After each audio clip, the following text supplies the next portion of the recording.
dintr-un mare om de cultură pe numele său Tagore, care spune așa: viața este continua misiune de a exista. Și noi asta facem, noi asta trebuie să facem, eu cred în asta. Hai să mă găsești cu citate sau cu vorbe luate, nu le știu toate pe din afară, care îmi convin mie, firește, și care îmi plac mie și care mă reprezintă.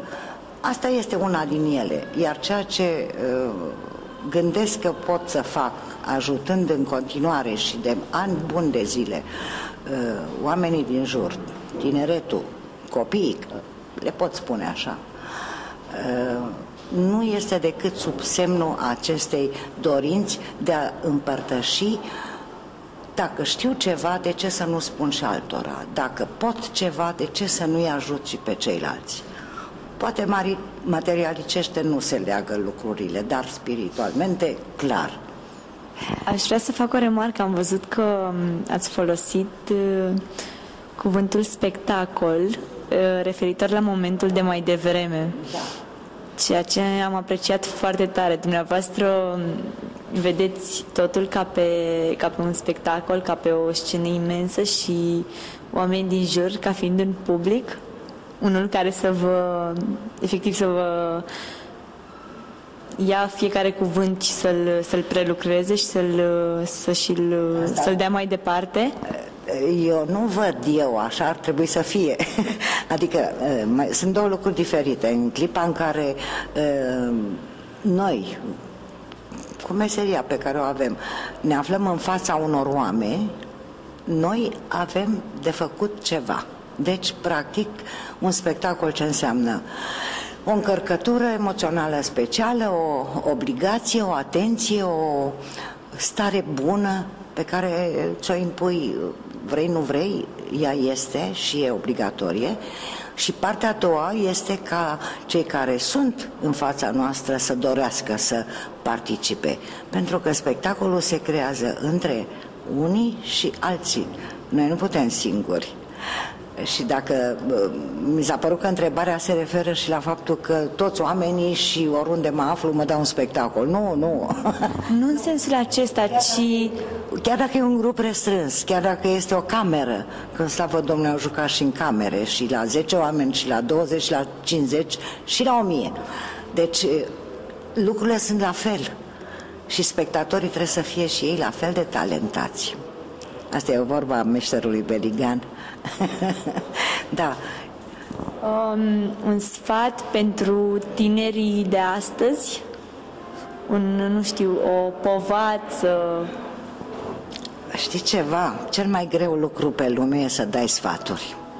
Și nu spun o prostie, spun un adevăr, o realitate, că adevărul e puțin mai complicat.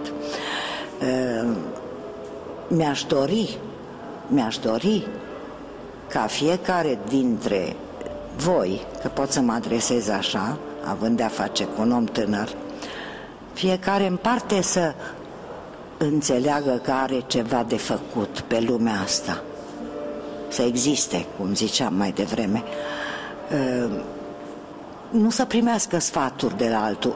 Dacă dorește să ia exemplu, dar din proprie voință, să zică: mi-a plăcut ce a făcut femeia aia sau băiatul ăla sau omul ăla, sau îmi place de el, indiferent sub ce aspect, intelectual, moral, estetic, eu știu, atunci omul acela care vrea să aibă un model, dacă are puterea să se cunoască pre el însuși, în primul rând, și să știe ce îi place, ce vrea, atunci poate să devină, prin forțe proprii, un individ care există, care face ceva. Nu trebuie să copieze, să ia model în sensul să învețe, să afle.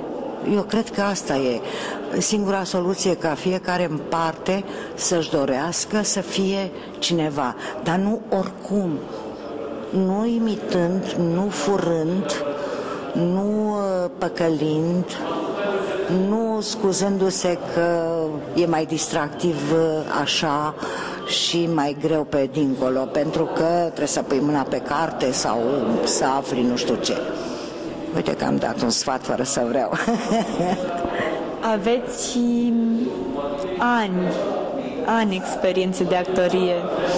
Un moment care v-a rămas în suflet, care v-a atins dintr-un spectacol? Da, au fost mai multe. Dar aș putea spune că există un moment la care am ținut și țin în continuare, pentru că l-am socotit clipa mea de șansă, aș putea spune, fiindcă în meseria asta trebuie să ai și șansă. A fost acum vreo 30 și ceva de ani, mă rog, eu am 50 de când am absolvit. Mulți înainte. Așa, mulțumesc. Și în care am avut o șansă deosebită să fac un spectacol la televiziunea română, o piesă în două personaje, franțuzească, mă rog, într-o conjunctură foarte specială, într-un an în care nu se făceau lucruri de genul ăsta. Și acel lucru a fost un tren pe care Dumnezeu mi l-a pus așa în cale și de acolo mi s-au tras foarte multe lucruri, pentru că dacă n-ai norocul să intri pe o filieră, să te vadă lumea, să te cunoască, mai greu te zbați. Faci tu ce faci, dar trebuie să știe și alții ce faci. Și nu numai acel moment, ci și altele pe care mi le-am oferit singur. Adică eu știu că trebuie să mă duc tot timpul cu ceva în fața oamenilor, să pregătesc, nu să mi se dea. Adică, mă rog, am învățat asta un pic mai târziu, nu știu, la 20 de ani. Eu am terminat ceva mai devreme. Așa, ce faci și cum e meseria. Deci, în timp, capeți experiență, oferi câte ceva, lumii îi place, te vede unul, te vede altul, zice, ia să mai vedem. Și în clipa în care s-a ivit și treaba cu televiziunea și cu filmul și cu astea, deja lucrurile au început să se așeze.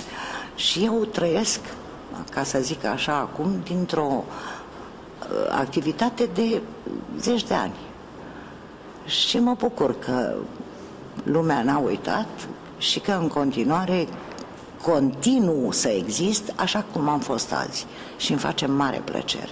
Și cu copii, și cu tineretul, și cu studenții, și cu spectacole pe contul nostru și tot așa. Adică asta este. Mi-a plăcut și am crezut că nu trebuie să cedezi, pentru că altfel nu primești nimic. Teatrul dacă îl lași, te lasă. Actoria este un vis pe care l-ați avut din copilărie sau a fost ceva care a venit așa, ca o scânteie și de care nu v-ați mai putut dezlipi după? Nu pot să spun asta. Cu copilăria e o prostie. Părinții mei niciodată nu s-au opus în a mă lăsa să fac puțin balet, să fac puțin pian. Mă rog, ca toți copiii care, în niște ani foarte grei, încercam să ne permitem alte lucruri, cu foarte mare greutate însă.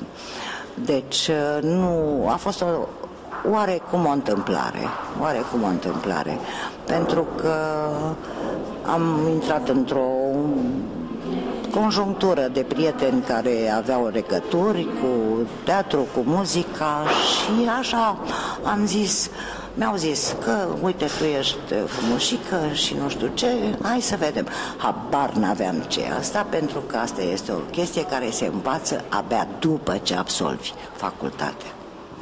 Vă mulțumim din suflet. Din păcate, timpul nu ne permite să vă mai reținem. Ați fost o companie extraordinară și vă mai așteptăm cu drag la toate evenimentele la care puteți ajunge ale Bibliotecii Metropolitane. Mulțumesc și vă doresc din tot sufletul să fiți fericiți și mândri de voi.